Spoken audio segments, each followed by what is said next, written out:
So you'll see, gives me a little notification that I'm now streaming to YouTube. Right. Player takes, I think, about 10 to 15 seconds to load typically, provided my connection is good. How long usually is the delay? Only like 15? About 15 to 20 seconds is normal, yeah.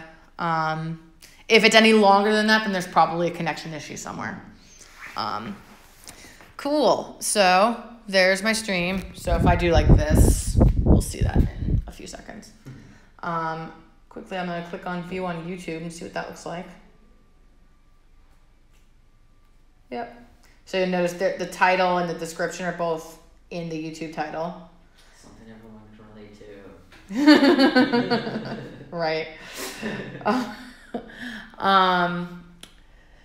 I think YouTube's latency is a little longer. Oh, maybe they fixed it. It used to be like closer to like 40 seconds, but I think everybody's trying to get that down now. So I'm gonna close out of that. So yeah, there's the live stream live player. You'll notice there's my donate button up there.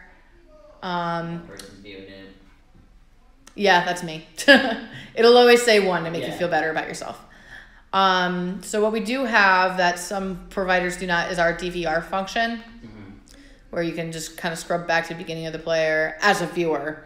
So it doesn't matter when it's live. You can go back from the very beginning and then go cool. Yeah, so it's really handy if there's like an event like in your viewer who wanted to watch it, you're like, oh shit, I forgot. So then you go here and then you can just, instead of waiting for the VOD to catch up, you can just go for it from the beginning. It's really annoying when you only have like 30 seconds. Yeah. You can only go back or forward. Yeah.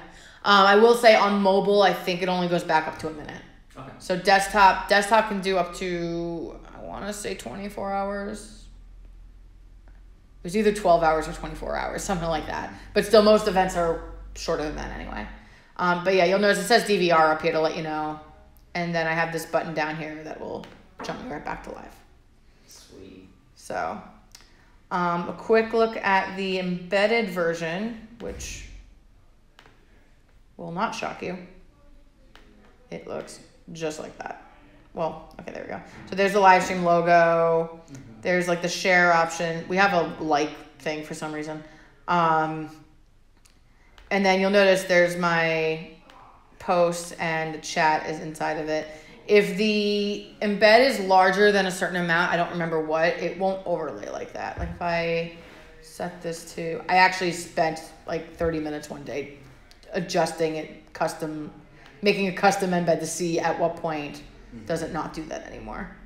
I was like, this is what I do. So you'll notice, there's the chat. See, it's not covering the player. It's just moving it over. So it's in the help center somewhere. I don't remember what the name was. Yeah. So obviously your website needs the real estate to manage that, but just so you're aware that it is capable of that. So I'll close out of that. I'll go back to live. And then, yeah, so this is where the chat is. I can chat from here. Yeah. So this is where like they could do like a Q&A type thing. I can moderate it. You're not going to see it because it's my own comment, but I could choose to like block the person or whatever. And then there's a way to unblock them if I needed to. And then there's the info about my event. So obviously it went away when I went live, but it's over here on the side if anybody need to reference it. So what I'm going to do is I'm going to